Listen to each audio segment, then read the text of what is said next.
नमस्कार, मैं हूं अनूप सक्सेना और आप देख रहे हैं साधना न्यूज। साधना न्यूज की उत्तर प्रदेश की सियासी एजेंडे में आपका स्वागत है। आज हम उत्तर प्रदेश में जो मंत्रिमंडल की चर्चाएं चल रही हैं उस पर चर्चा करने वाले हैं। उत्तर प्रदेश में सत्ताधारी भाजपा के लिए सब कुछ ठीक नहीं है। 4.5 साल से सत्ता चला रही भाजपा में अंदरूनी खींचतान की चर्चा जोरों से है। कहा जा रहा है कि केंद्रीय नेतृत्व मुख्यमंत्री योगी आदित्यनाथ और डिप्टी सीएम केशव प्रसाद मौर्य के बीच खिंची तलवार से बेहद परेशान हैं। दोनों नेताओं के बीच तालमेल बैठाने की कई बार असफल कोशिशें भी हुई। यह भी माना जा रहा है कि यूपी सरकार के टल रहे संभावित फेरबदल की वजह इन दोनों नेताओं के बीच छिड़ी सियासी जंग है, जिससे निपटने के लिए पार्टी के दिग्गज जल्द ही प्रदेश नेताओं के साथ मंथन कर सकते हैं। जानकार मानते हैं कि यूपी में डिप्टी सीएम केशव प्रसाद मौर्य के साथ 17% ओबीसी वोट बैंक है, जिसे बीजेपी किसी भी हाल में गंवाना नहीं चाहती।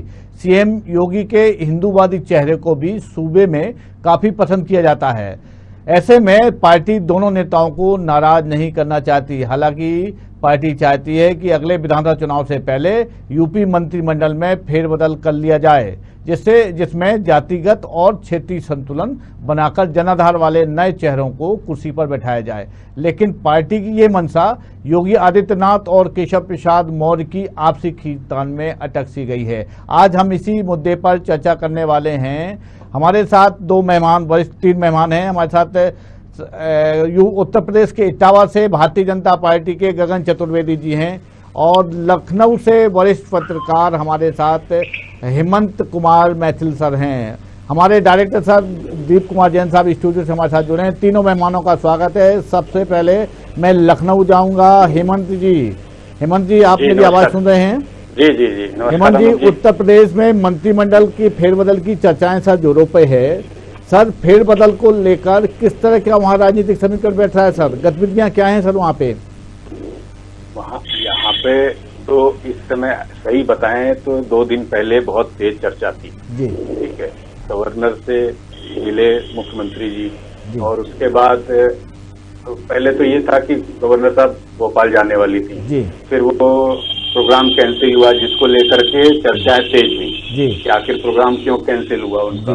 ठीक है, उसके बाद फिर शाम को मुख्यमंत्री जी का मिलना जी। और फिर चूंकि कोरोना काल में 2-3 मंत्रियों की जो है डेथ हो गई है कोरोना से जी। तो वो वैकेंसी भी है और चूंकि इधर जो पंचायत चुनाव हुआ है जी।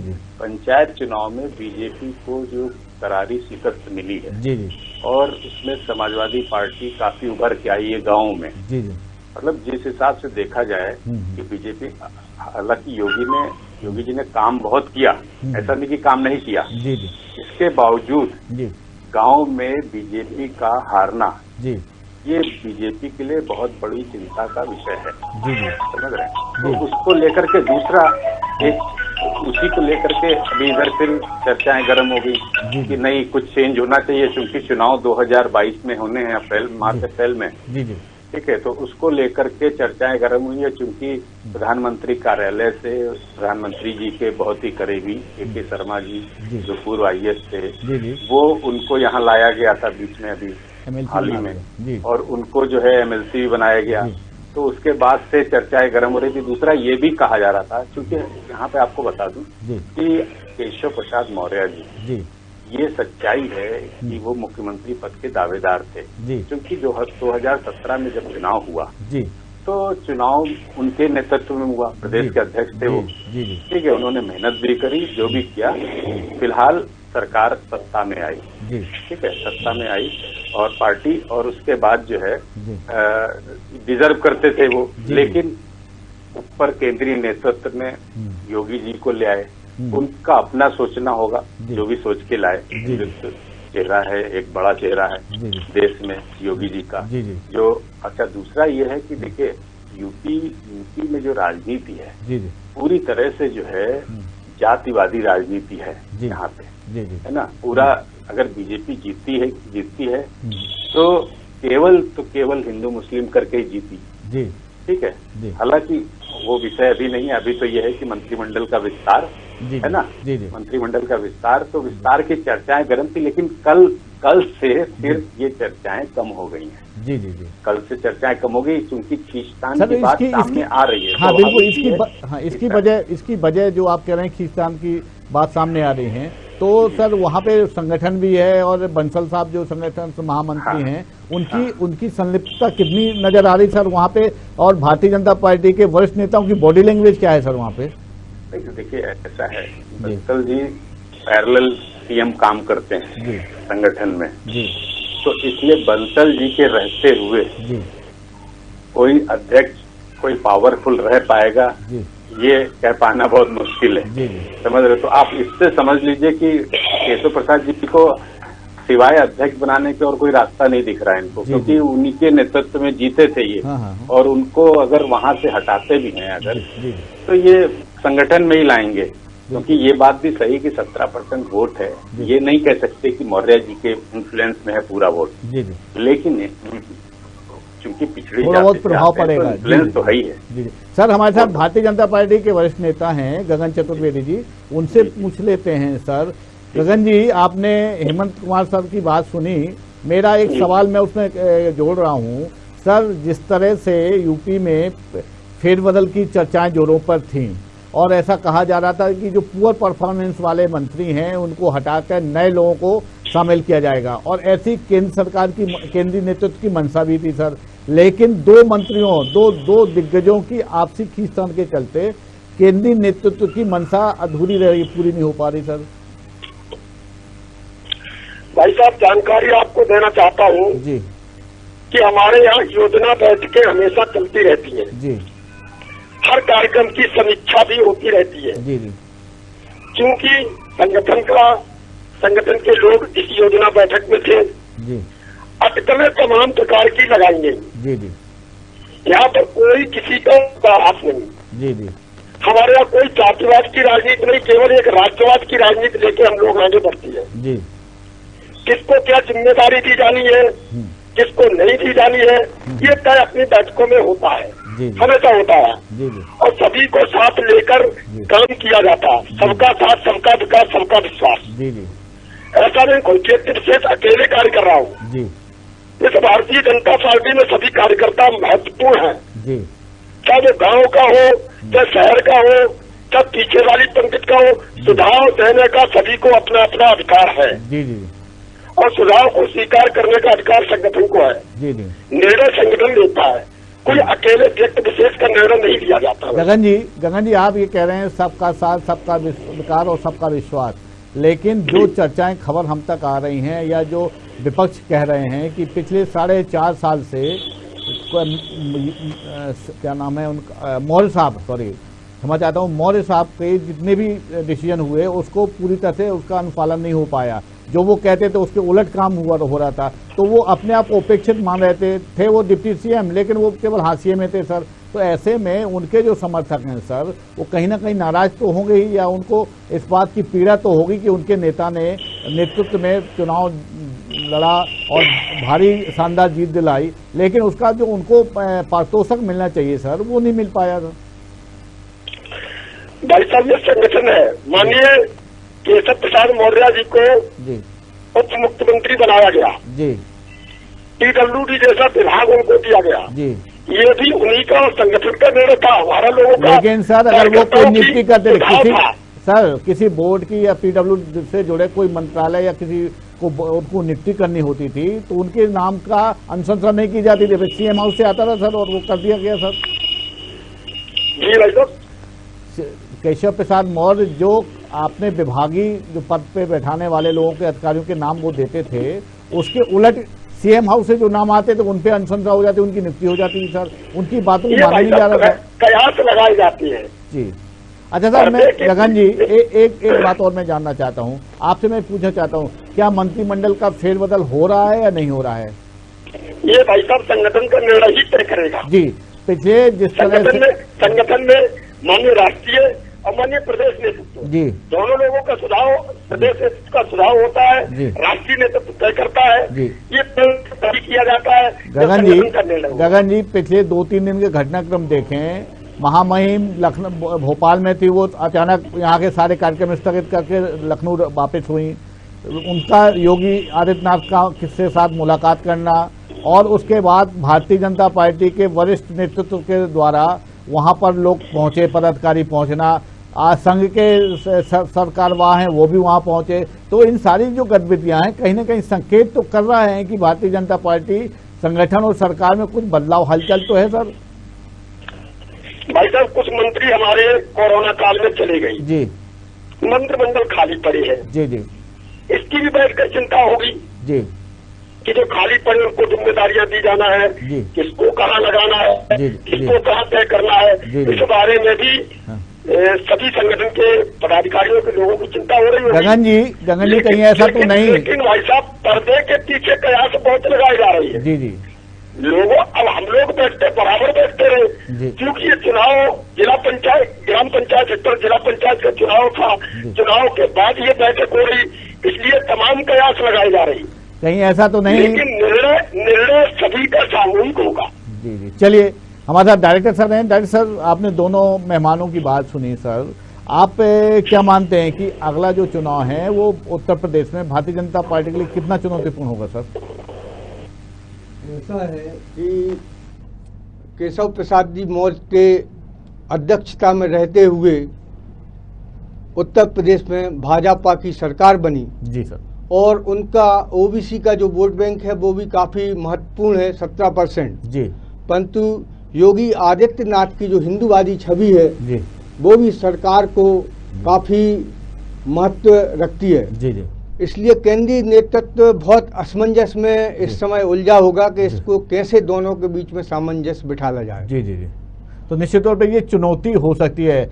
मैं हेमंत जी सर, आपसे मैं एक बार फिर से पूछूंगा सर, वहाँ पर उत्तर प्रदेश में विधानसभा चुनाव को देखते हुए जातिगत और क्षेत्रीय संतुलन बनाने की बात की जा रही है सर, क्या आपका क्या आकलन कह रहा है सर? किस तरह के नए चेहरों को वहाँ पे लाया जा सकता है और किन किन क्षेत्रों से या किन किन लोगों की छुट्टी हो सकती है सर?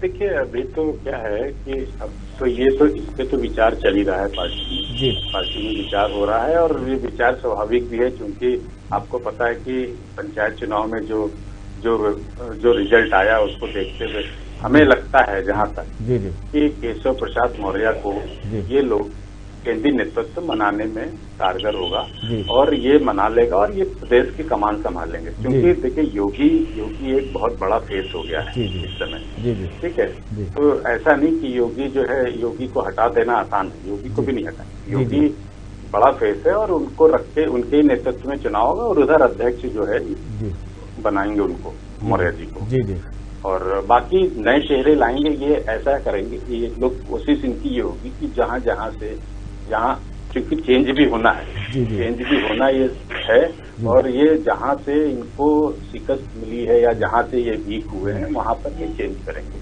उन जिलों में। नहीं सर, जिस तरह से AK शर्मा साहब का नाम आ रहा है, जो आपने ही कहा कि मुख्यमंत्री के CMO में और PMO में थे वो, और बहुत विश्वसनीय है, उनको फिर उत्तर प्रदेश भेजा गया है। दौड़ में आगे हैं। तो वो किस दौड़ में है सर? उप मुख्यमंत्री की दौड़ में है? मुख्यमंत्री की दौड़ में, उप मुख्यमंत्री की दौड़ में। अगर सर उनको लाके यहाँ बिठाया जा रहा है तो क्या माने कि सर कहीं ना कहीं योगी आदित्यनाथ जी के पद कतरने की बात कर रहे हैं कि सीधे जो भी होगा वो ये होगा। ये मेरा जो मानना है जहाँ तक, वो प्रशासनिक तौर पे वो सरकार को संभालेंगे, बाकी योगी जी अपना चुनावी तैयारियों में लगेंगे। जी जी, तो अभी भी सर 2 उप मुख्यमंत्री हैं, एक शर्मा जी हैं और मौर्य साहब हैं, तो अगर ऐसा है तो इनको प्रशासनिक जिम्मेदारी दे देते और वो योगी जी को चुनाव में लगा दिया जाता सर।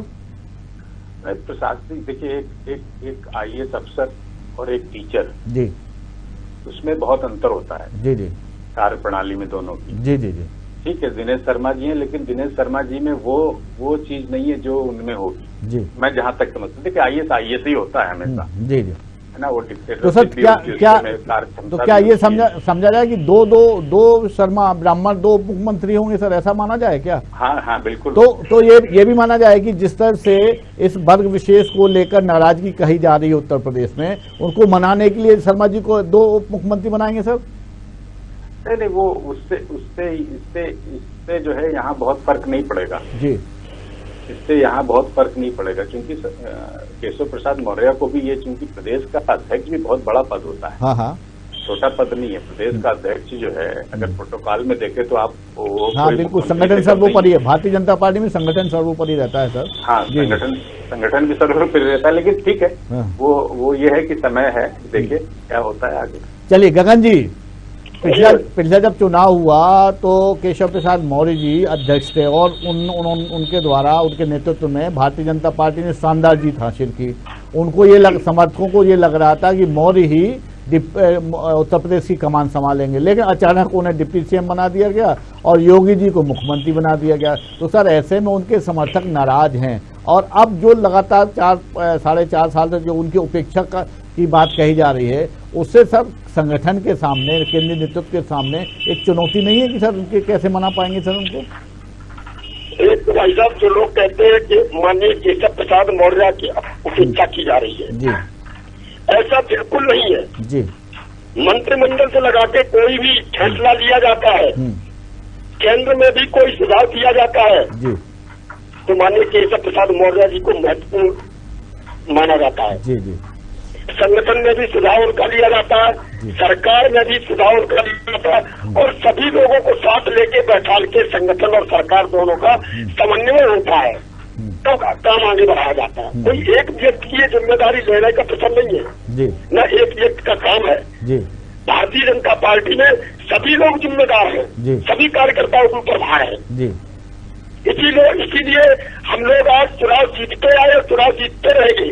कहीं कमजोरी अगर होती है तो हम लोग उसको तैयारी करके और ठीक करते हैं।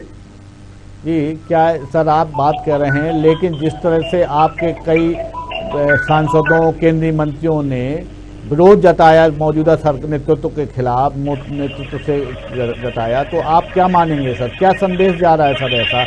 ऐसा आप क्या नहीं मान रहे हैं कि कहीं सब कुछ अच्छा नहीं है भारतीय जनता पार्टी में?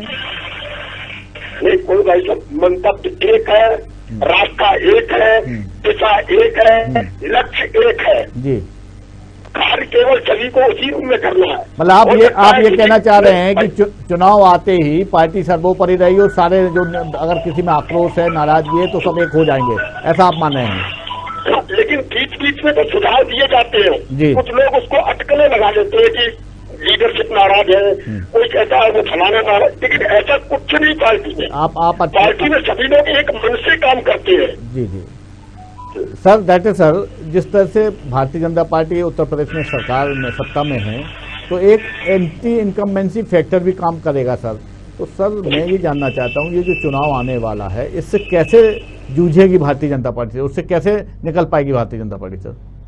एक मिनट, वैसे तो सभी का ये कहना है कि योगी जी ने काफी काम किया है उत्तर प्रदेश में जी, परंतु मेरे को तो ये लगता है कि अंदरूनी जो इनकी खींचतानी है वो कहीं ना कहीं पंचायत चुनाव में इनको हराने में कामयाब हो गई है। इसी तरीके से अंदरूनी खींचतान चलती रही और सब कुछ हुआ, तो भाजपा को ये अगला चुनाव बहुत ही मुश्किल हो सकती है। गगन जी, डॉक्टर साहब की बात सुनी, आप इसका जवाब देंगे, फिर मैं हेमंत जी के पास जाऊंगा। ऐसा बिल्कुल नहीं है कि भारतीय जनता पार्टी का चुनाव मुश्किल में हो जी। भारतीय जनता पार्टी का चुनाव बूथ स्तर से लगा के जी और ऊपर तक का कार्यकर्ता चुनाव लड़ता है और सभी के माननीय राष्ट्रीय अध्यक्ष हमारे हो, वो भी किसी न किसी बूथ के प्रमुख होंगे जी जी। तो इसलिए कार्यकर्ता सभी लोग एक मन से लगते हैं जी। और रही बात पंचायत चुनाव की, ग्रामीण चुनाव की, उसके बारे में 2-3 तथ्य ऐसे आ जाते हैं, कहीं सिंबल नहीं मिला, कमल नहीं था, बहुत बड़ा कारण है, कार्यकर्ता थोड़ा बहुत भ्रमित हो सकता है।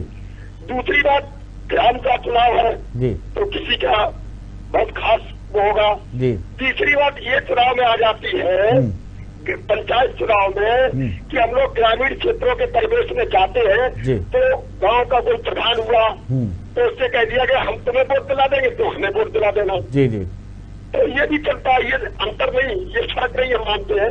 पंचायत चुनाव में इतना बड़ा फर्क नहीं मानते, विधानसभा चुनाव हमारा ठीक जाएगा, हम लोग फिर अच्छा चुनाव लड़ेंगे। चलिए हेमंत जी, पंचायत चुनाव के जो आंकड़े, जो नतीजे हैं और जिस तरह से अपने सारे दल अपना अपना दावा कर रहे हैं, भाजपा और सपा की हम आगे हैं, सर वो उसके जो नतीजे वो किस तरह इशारा कर रहे हैं सर?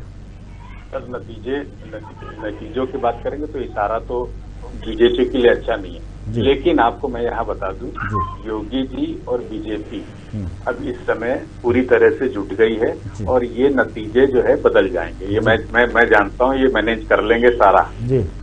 ये नतीजे बदल जाएंगे।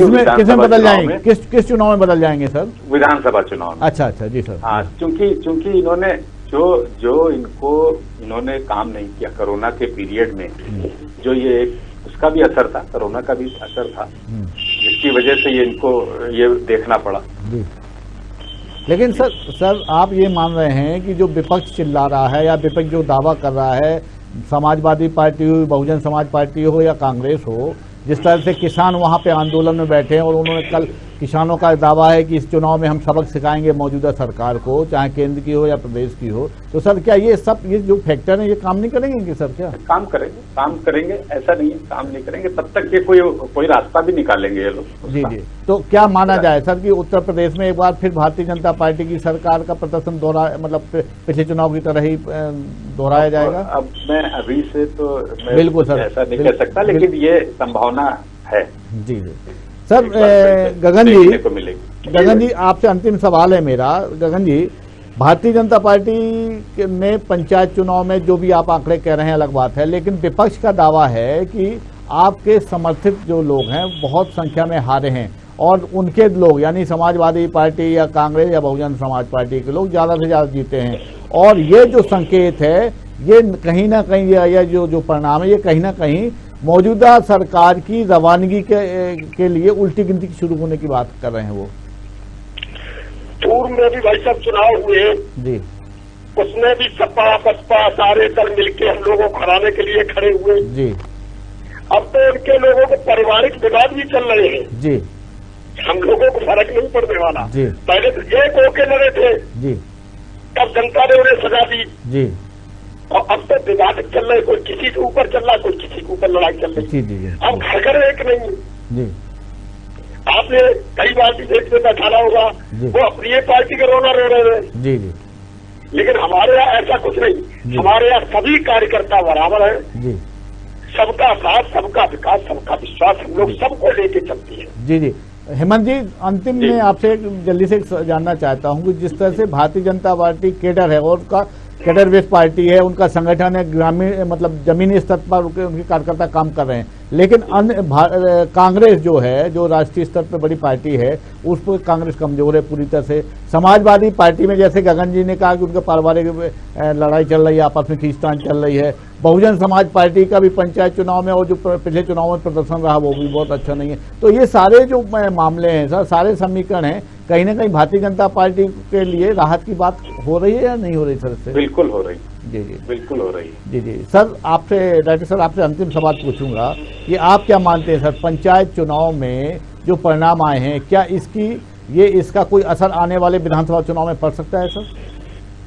ऐसा है कि विपक्षी की पार्टियां भले ही कितनी भी कमजोर क्यों ना हो जी, परंतु भाजपा में यदि इसी तरीके से आपसी फूट चलती रही और केंद्रीय नेतृत्व ने इसको सामंजस्य लेके विवाद नहीं सुलझाया तो भाजपा को निश्चित ही बहुत इसके गंभीर परिणाम भुगतना ही होंगे। निश्चित तौर पे गंभीर परिणाम भुगतने होंगे, लेकिन अभी विधानसभा चुनाव में काफ़ी समय है और भारतीय जनता पार्टी के बारे में कहा जाता है कि वो हर मामले को बहुत ही सोच समझ के उसको जो भी खामियां रहती है उसको दूर करने में वो परिपक्व है। लेकिन अभी जिस तरह से समाजवादी पार्टी और कांग्रेस वहाँ पर चौकन्नी हो गई है और अभी से उन्हें तैयारी कर ली है, और जिस तरह से मंत्रिमंडल के फेरबदल को लेकर लखनऊ से लेकर दिल्ली में हलचल है, उसमें ये कहा जाएगा कि उत्तर प्रदेश की सरकार और उत्तर प्रदेश की भाजपा में सब कुछ ठीक नहीं है। आज की चर्चा में इतना ही। कल हम एक नए पैनल और नए विषय के साथ आपसे फिर रूबरू होंगे। तब तक के लिए नमस्कार।